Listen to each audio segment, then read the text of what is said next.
Bonjour, bonsoir à tous et bienvenue dans cette vidéo où on va parler affaires, essence et monarchie. Les gens qui réussissent et les gens qui ne sont rien.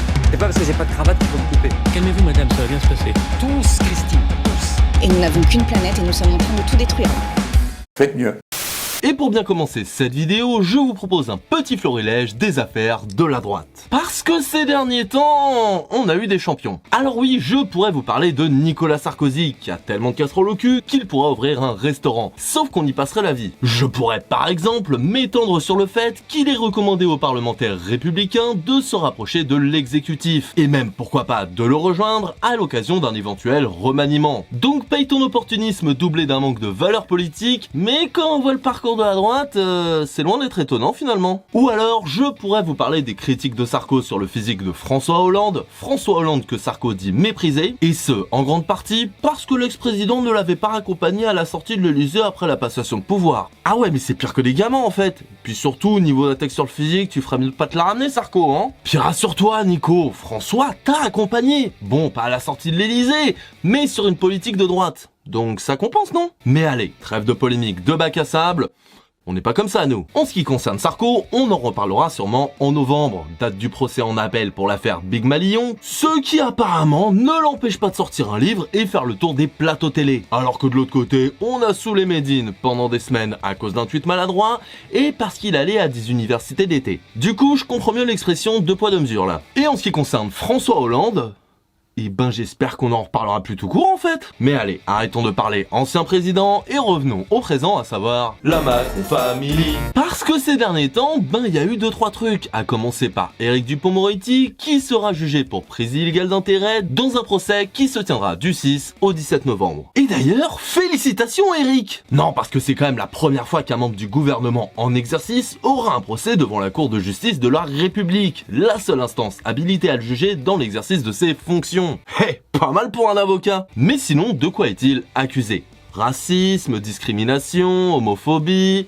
Non, ça c'est un autre Éric. Éric Dupond-Moretti est soupçonné de s'être servi de sa position de ministre pour régler des comptes avec des magistrats avec lesquels il a eu des différends quand il était avocat. Il lui est notamment reproché d'avoir lancé une enquête administrative contre 3 magistrats du parquet national financier, 3 magistrats qui avaient épluché ses relevés téléphoniques en lien avec l'affaire Bismuth lorsqu'il était avocat. L'affaire Bismuth aka l'affaire des écoutes, appelée aussi l'affaire Sarkozy-Azibert, et encore une fois, on revient à ce bon vieux Sarko. Alors de son côté, Moretti se dit confiant et serein. Et personnellement, je pense pas qu'il devrait, hein. Non, parce qu'un membre du gouvernement qui fait ce genre de choses en République française... Non, en fait, il a raison d'être zen, je le comprends. Dans le même genre, on a aussi Édouard Philippe, l'ancien Premier ministre de Jupiter, qui est visé par une plainte pour favoritisme, concussion, détournement de biens et prise illégale d'intérêt. Ah apparemment c'est une constante chez eux. Alors la plainte a été déposée ce jeudi 14 septembre par l'ancienne directrice générale adjointe de la communauté urbaine, Le Havre Seine Métropole. Le Havre qui est donc la ville où Édouard Philippe est maire, et oui moi aussi j'aurais préféré Médine. La plaignante dénonce notamment un contournement des règles de passation des marchés publics pour l'exploitation de la cité numérique du Havre. La plaignante qui dans l'exercice de ses fonctions avait d'ailleurs signalé en septembre 2022 dans une note adressée à Édouard Philippe le cumul de fonctions de l'agent au numérique, la situation budgétaire de l'association LH French Tech, et les sérieux risques juridiques que cette dernière soit placée en liquidation judiciaire, tant pour la communauté que pour l'association. Bon au moins elle a prévenu Edouard, c'est cool de sa part. Puis ça se trouve il y est pour rien lui en fait, il est pas au courant. Sauf qu'après cette note, la plaignante dit avoir été écartée, harcelée moralement, et que son contrat de 3 ans n'a pas été renouvelé. Comme c'est étonnant. Mais oui, donc clairement, ça fait planer un léger doute sur la culpabilité de notre Premier ministre. Alors pour l'instant, on ne sait pas encore si l'enquête va déboucher sur une plainte ou même un procès, et on ne saura rien avant au moins plusieurs semaines. Donc, affaire à suivre. En tout cas, coup dur pour Édouard Philippe, parce que s'il veut se présenter au présidentiel, c'est le genre de choses qui risque de mettre un bon frein à sa campagne, ça. Mais non, je rigole, ça a jamais freiné à droite ce genre de truc. Après, on va pas se mentir, les problèmes de nos pauvres politiques qui font de la merde et ont à peine à rendre des comptes, perso je vais pas chialer pour eux. Non, parce que quand à côté tu vois que les Français estiment qu'il leur manque 588 € par mois pour vivre sereinement, un record depuis 12 ans dans le baromètre Cofidis du pouvoir d'achat qui n'avait jamais dépassé les 500 €, et à titre personnel c'est bien plus qu'il me manque pour vivre sereinement. abonnez-vous. Ou alors quand tu vois que Valérie Pécresse veut mettre en place des mesures anti-ghetto en Ile-de-France, et ce apparemment pour éviter l'islamisme et le communautarisme, des mesures visant à freiner la production de logements sociaux dans les communes de la région. Oui, c'est bien une vraie info, j'ai envie de péter mon crâne tellement il y a de trucs à dire.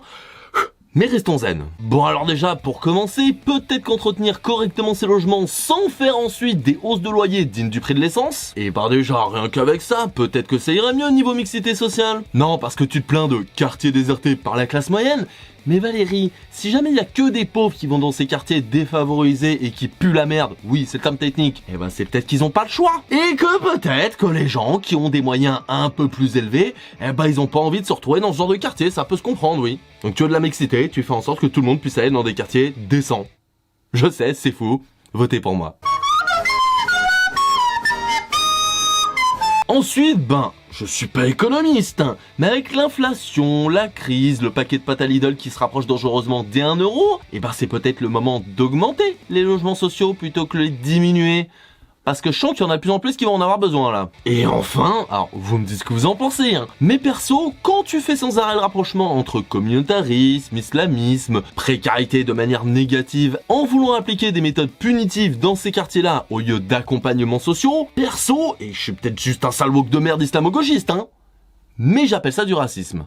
Après, vous me dites ce que vous en pensez, hein. Et puis bon, il y a peut-être des trucs un chouïa plus urgents à faire niveau logement. Par exemple, on pourrait peut-être s'occuper des 80% de logements qui sont inaccessibles aux personnes handicapées. Donc avant de se la jouer anti-communautaire en cachant votre racisme derrière des mesures, des mesures racistes, ça se voit, peut-être que vous pourriez faire en sorte que les immeubles y soient déjà accessibles à toutes et tous.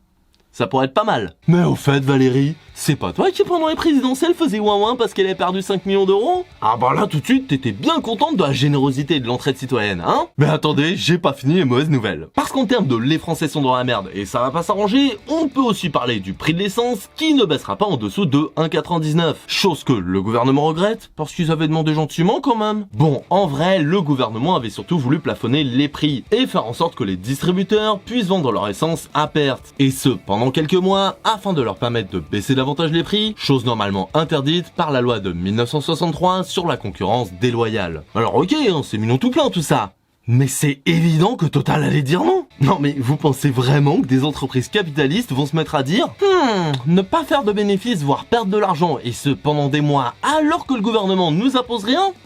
Mais bien sûr, faisons comme ça. Alors que le gouvernement ait du mal au porte-monnaie après la ristourne à la pompe, je peux comprendre. Même si bon, ils auraient pu faire autrement, hein, comme par exemple bloquer les prix, faire une loi pour augmenter les SMIC, taxer les riches. Mais je m'égare, ça c'est un autre problème politique. Alors oui, on sait, le gouvernement a peur de se retrouver dans une nouvelle contestation au niveau gilet jaune, et en même temps ne veut plus raquer pour aider les Français. Sauf que déjà, c'est votre boulot d'aider le peuple si je m'abuse. Et ensuite, bizarrement, demander gentiment à des entreprises sans leur imposer quoi que ce soit, c'est un peu comme lutter contre le harcèlement de rue avec des tracts. C'est mignon tout plein. Mais ça sert pas à grand chose. Mais sinon, même avec tout ça, ils veulent quand même se pencher sur un SNU obligatoire. Chose qu'ils avaient démenti il y a à peine un mois, mais bon, à force on a l'habitude, la Macronie et la rigueur, ça fait 36. Et pourquoi 36 ? Aucune idée. Une annonce débile, une envie de faire rentrer la jeunesse dans un moule qui est plus qu'évidente, et qui va nous coûter un pognon dingue. Un pognon que maintenant on a apparemment. Après on l'a pour rendre la jeunesse docile, mais pour les retraites ou la dignité humaine, on repassera quoi.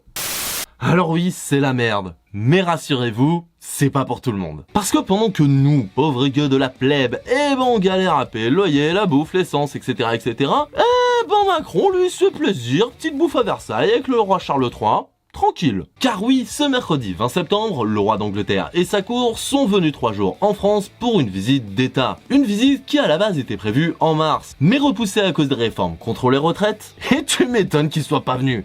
La France en colère, c'est jamais bon signe pour les rois. Mais là, ça y est, la réforme est passée, l'été a calmé les Français et les hostilités n'ont pas encore reprise. Le moment idéal pour Charles de visiter notre beau pays est de montrer que nos deux pays sont alliés et amis, et ce malgré le Brexit. Et oui, visite symbolique, parce que si c'était une vraie visite politique entre deux chefs d'État, ce serait le Premier ministre anglais qui serait venu, pas le roi. Mais bref, du coup, visite de Bordeaux, Paris, Saint-Denis et bien sûr, Versailles. Je possède des thunes, je suis à l'aise financièrement, je ne me plains pas, non. Les affaires marchent en ce moment.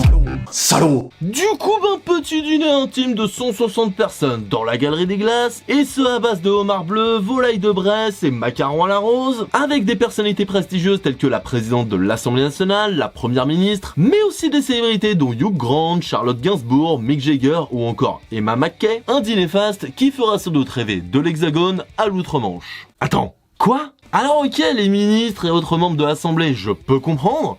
Mais pourquoi les sportifs, des chanteurs et des acteurs? Mais ça sert à rien d'un point de vue diplomatique. C'est juste pour se faire mousser en mode « Ouh là là, regardez, on est beau, on est classe, on est riche, tout ça, notre thune, notre pognon ». Ah mais vous inquiétez pas, ça on le sait que vous êtes riches les enfants. Et avec les problèmes que le petit peuple a pour se nourrir, se loger, etc., peuple que vous semblez mépriser avec cette cérémonie aussi honteuse que coûteuse, je me la ramènerai moi en perso. Non, parce que je connais pas le prix de l'événement, hein, mais au vu des produits, de la vaisselle utilisée, du personnel, des chefs multi-étoilés, etc., mais t'avais qu'une assiette doit au moins coûter un bras. Voire deux. Alors certains et certaines vont me rétorquer que quand même c'est le roi d'Angleterre, un peu de prestige, un peu de noblesse que diable. Et oui, je comprends l'idée, c'est clair qu'on va pas l'accueillir avec un sandwich jambon beurre fait par Brigitte. Ok, mais on n'est pas obligé d'inviter 160 personnes à Versailles pour un dîner aussi faramineux.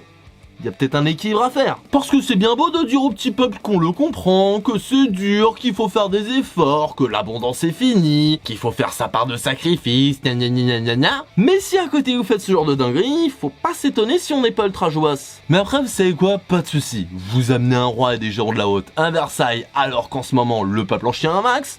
Ok, très bien. Mais après, faudra pas s'étonner le jour où nous, on se la jouera sans culotte. Mais sinon, tout va très bien. Alors maintenant, à savoir si Versailles c'est de droite ou de gauche, je sais pas, mais ça a l'air monarchiste quand même, hein. Allez, salut. Tout va bien.